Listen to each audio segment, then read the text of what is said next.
Welcome to Table for One. I'm the narrator, and today's video is a rules refresher for Earthborne Rangers. And in this video, I'm going to be talking about the various status and states of your cards. So whether you're feeling exhausted, active, ready, deployed, or otherwise in play, this is the video for you. Let's get rolling.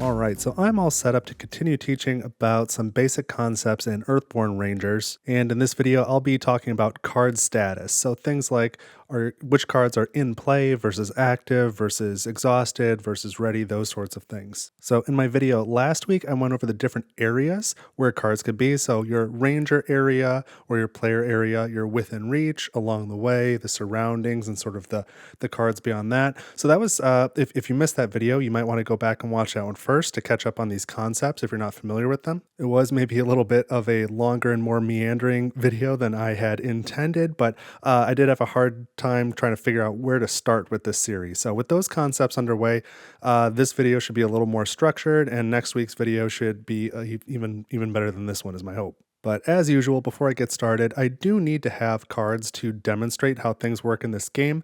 And so I will only be using cards that you would have access to during the setup process, like character creation.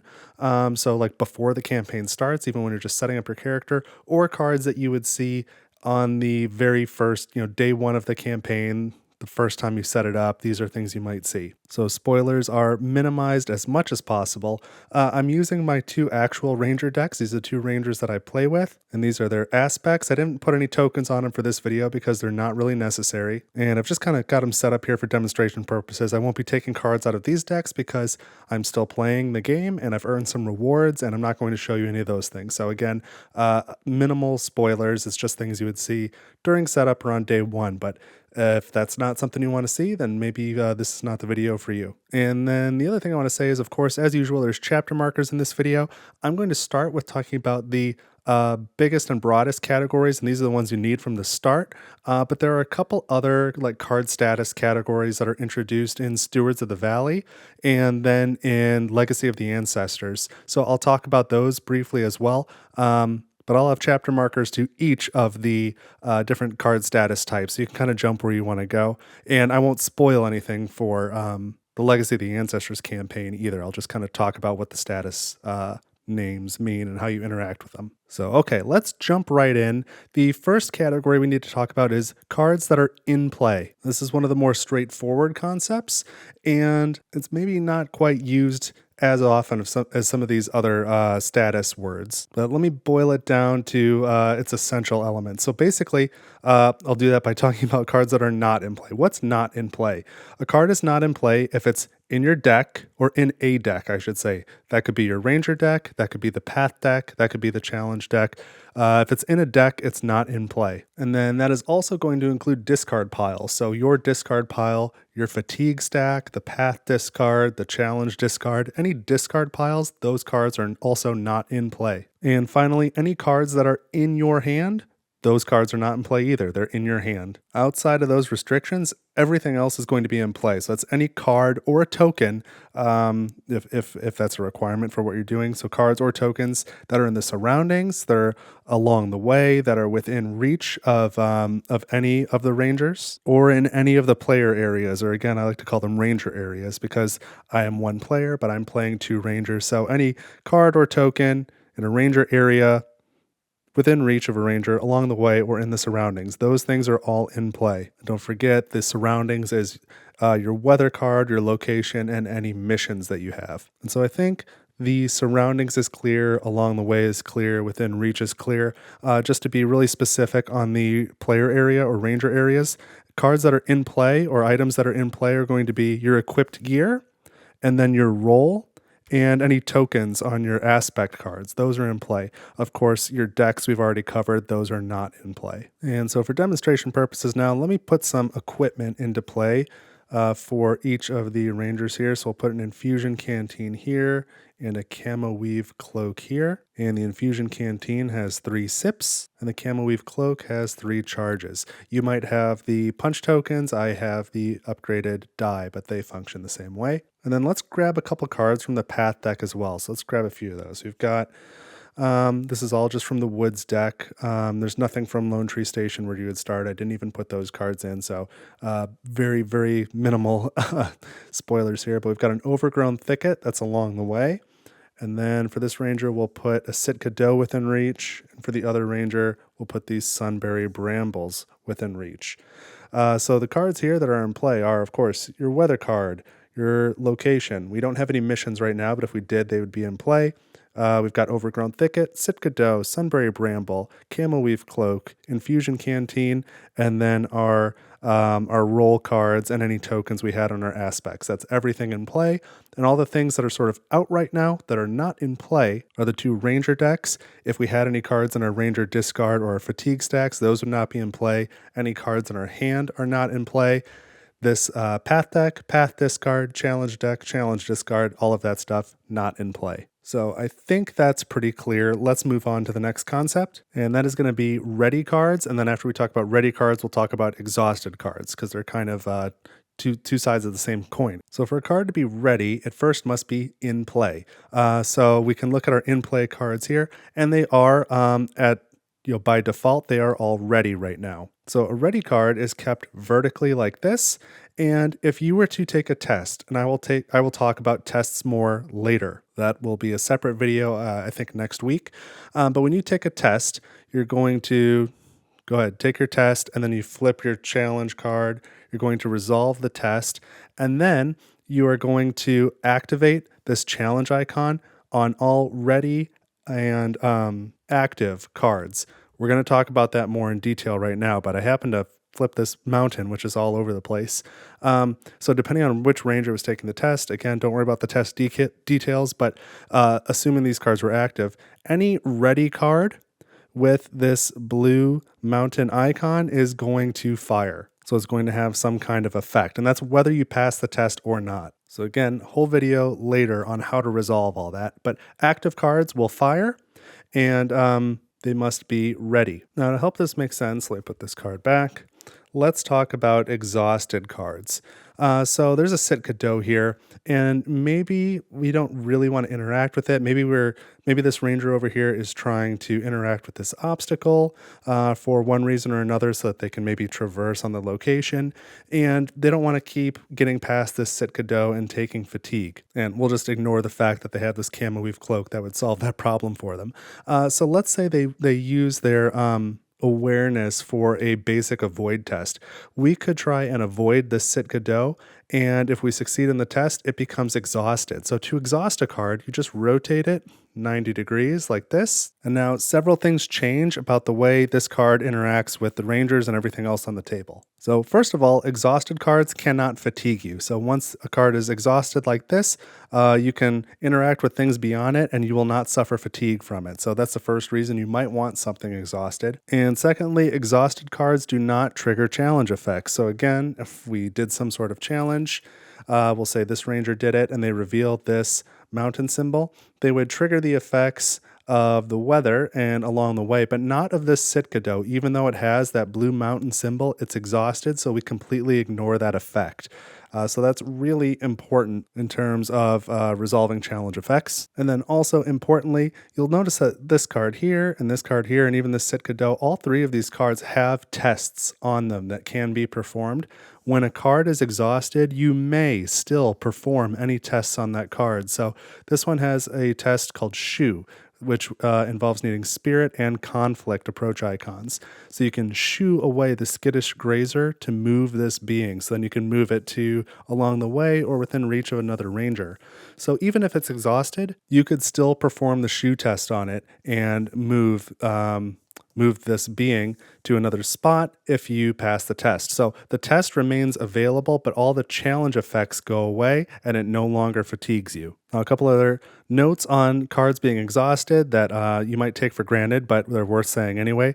Once a card is exhausted, you cannot exhaust it again. It can only be exhausted. So you can't like continue to turn it or anything. Once it's exhausted, it's exhausted. And so as an example, let's bring the Sunbury Bramble over here. If we triggered this challenge icon here, it says if there is an active prey, exhaust it. We'll talk about active in a moment, but this Sitka doe does have the tag for prey. If it was ready, then we would follow this. Direction. We would exhaust it and then do the other things that come after the arrow. But because this Sitka doe is already exhausted, this says if there's an active prey, exhaust it. Well, this is the only prey and it is active, but it can't be exhausted right now because it's already exhausted. So then we cannot fulfill the rest of the text on that challenge card. Now, it won't just be path cards that can be exhausted or ready. So this infusion canteen, for example, this says basically you can, when you equip this gear, you choose an aspect and you place a reminder there. So let's say I place this, I equip this infusion canteen, and this is for fitness. Now, every time I want to use this, I take a sip. So I remove one sip and I gain one fitness energy type, which is great. But you'll notice it says when you use this item, you must exhaust it and use one sip. And then you can gain one energy matching the chosen aspect. So this piece of gear, you exhaust it. So you can only use it once per round. So you can't just like take 3 big sips and then get a ton of fitness in this case. So your gear can become exhausted as well, and that's sort of a common feature. And then, of course, even the roll cards can be exhausted to get some sort of benefit. So if we look at this Peerless Pathfinder, it says, exhaust this card to then move your ranger token to a feature. So this Overgrown Thicket is a feature, for example. So I could exhaust my roll to move my ranger token to the thicket, and then the feature would fatigue me. So I would take 1 fatigue. Over here, this other ranger roll says spend 1 energy to add 1 token to a tech. So if I had a leftover energy here, I could spend it, say add a token to this Camo Weave Cloak, and then again, I must exhaust this roll because that is a pre-requirement. I do want to point out, this is a little bit off topic, but on your turn, you have 3 things you can do. You can either play a card, perform a test, or rest. In all of these cases I just showed with the infusion canteen and both of these rolls, you are exhausting a card to gain an effect, but you have not taken a test or played a card or rested. So you can still do something else. And you can use these exhaust effects either before your main action, your test or playing a card, or you can exhaust your cards afterwards to gain these effects. So let's say we're towards the end of the round now. We're going to skip a couple steps, but once all rangers have rested, you could theoretically travel. Then you go through the refresh step at the end of the round, and part of refresh is you ready all exhausted cards. So that would be your roll and any gear, and then anything out here within reach or along the way that was exhausted, you would ready it again. So all those exhaust effects are temporary, but the timing can be important. So that's just something to know. And now finally, let's talk about the active status. There isn't really an inactive status to pair it against, but I've used the term a couple times because there's just no way around it. But let's talk about active now. And this is not 100% right, but this is a good concept. You can think even about areas being active. So active really refers to when you're taking a test. So let's say this ranger is taking a test to, we'll say, traverse this overgrown thicket. So we go ahead and we flip the challenge card when we take the test, resolve the test one way or another, and then we need to resolve this challenge effect on all active cards. So active cards must be ready. They're ready cards. If they're exhausted, then they are not active. So active cards are ready cards that are in the surroundings, along the way, within reach of yourself, or in your own player area. So when you trigger challenge effects, the challenge effects affect all active cards. So that's going to be, again, anything in the surroundings, along the way, within reach of yourself or your player area that are ready. So if the Sitka doe is exhausted, it is in, I guess, an area that is considered active, but this card is not active because it is exhausted. Now, these Sunbury Brambles over here by this other ranger, they are not exhausted, they're ready, but this other ranger's area is not active right now because I'm performing a test, again, say on this overgrown thicket. So between me and the thicket is my own within reach, and then the surroundings and along the way are always active. Your own within reach is always active. And your own player area is always active. The only way another ranger's within reach becomes active is if you perform a test in another ranger's within reach area. So now when I'm interacting with somebody else's area, their within reach becomes active along with all the other things. They remain active. The surroundings, which weather, location, missions, along the way, within reach, my own player area. That is all going to be active no matter what. And then you just add in any ready cards in another ranger's within reach if you are interacting with those cards specifically. So for example, this ranger might be taking this awareness test on this Sunbury Bramble. So in that case, I would take the test, I would resolve the effects of the test, and then I would activate this challenge effect on everything in the surroundings, and then along the way, and then this ranger's within reach and my own within reach, resolving one area at a time in an order of my choosing. And then I suppose the player area too, although that's usually not really affected, but it can happen. So let's recap those 4 core concepts before talking about a couple others. The first, again, is in play. A card is in play if it's in the surroundings, along the way, within reach of a ranger, or in a player area, and it is not in play if it is in any deck or any discard or in anyone's hand. If it's a card in your hand, it is also not in play. And then in play cards that are vertically oriented are ready, and in play cards that are rotated 90 degrees are exhausted. A card that is ready, everything on that card is sort of active. It's going on. If a card is exhausted, then you ignore its challenge effects and it cannot fatigue you.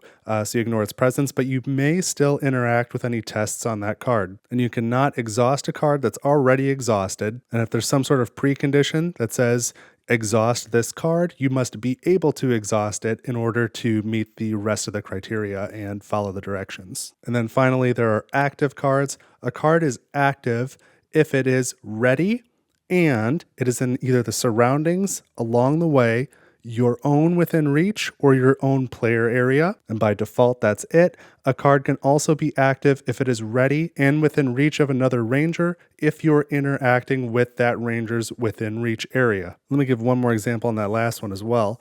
Let's say it looks like this, and I am this ranger here on the left. If I want to interact with this Sunbury Bramble now, not only does the Sunbury Bramble become active, but so does this Sitka Doe. This whole area becomes active now, along with all the cards that are ready, that are in that zone. So if I interact with the Sitka Doe now, or with the Sunbury Bramble now, the Sitka Doe is also active.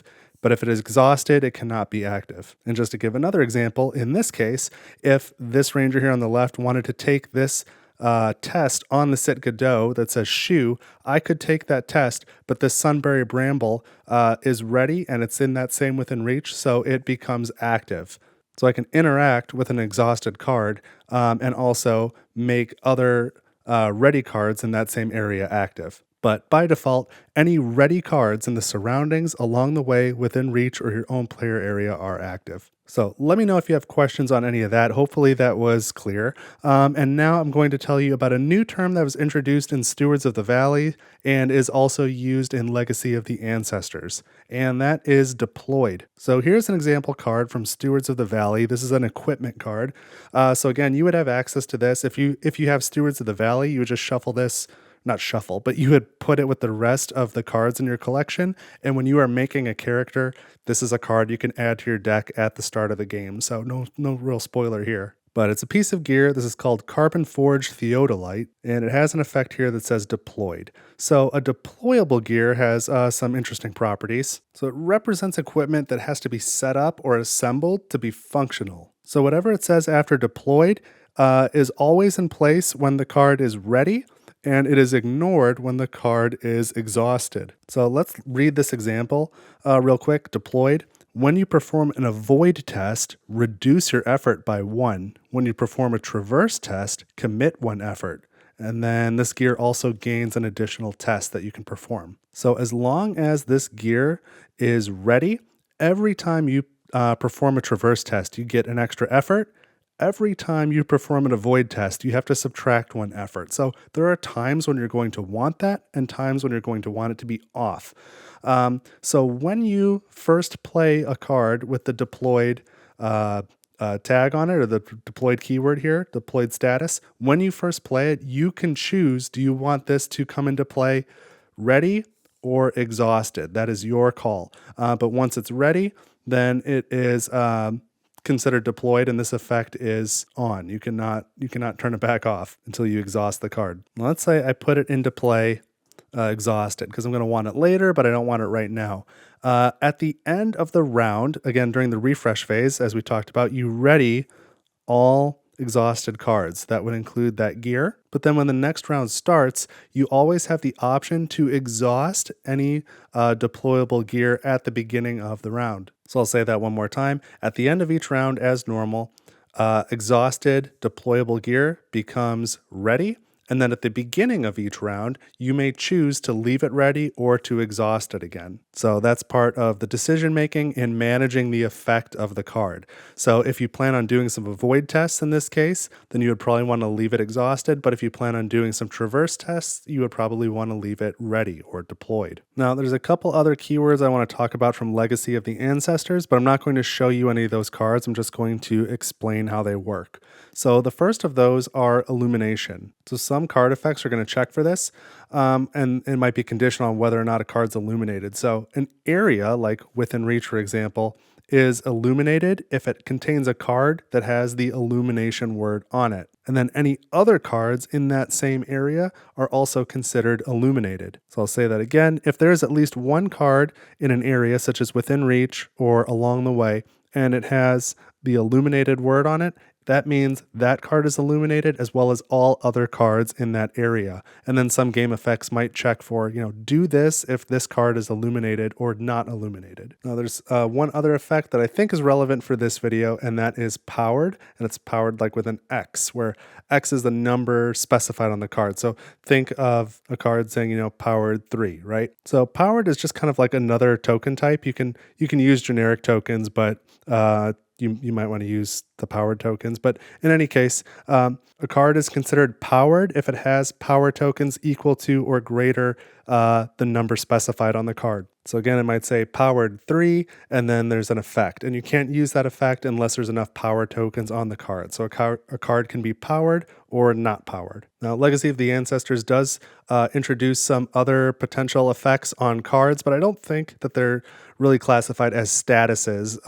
And I don't think I would fit them into this video. We can discover those another time. But hopefully at this point, you understand the concepts of in play, ready, exhausted, active, and deployed, and then to a lesser degree illuminated and powered. So hopefully this has been helpful. Let me know if you have any questions. My intent is next week to go over tests, and there is a lot to cover there. So I'm going to hopefully keep that as short and concise as possible. But you'll want to make sure before you watch that video that you understand the concepts from this video, all the different card statuses, and the concepts from my previous video, all the different areas. So along the way versus within reach versus the surroundings versus your player area. You kind of want to be comfortable with those concepts, and then the status of all the cards. And if you know those two things, then we can really talk about tests. So if this has been useful to you, please consider leaving a like on the video, subscribe if you don't want to miss future Earthborne Rangers content. I'm going to keep doing these rules videos for a while because I think it's helpful, and the feedback's been pretty good. If you're planning on playing Earthborne Rangers with somebody, consider sharing this video with them as well. And then as always, don't forget, I have a coffee page, ko-fi. There's a link in the description. It's sort of like Patreon, but I don't keep any content locked behind a paywall. Everything is available free to everyone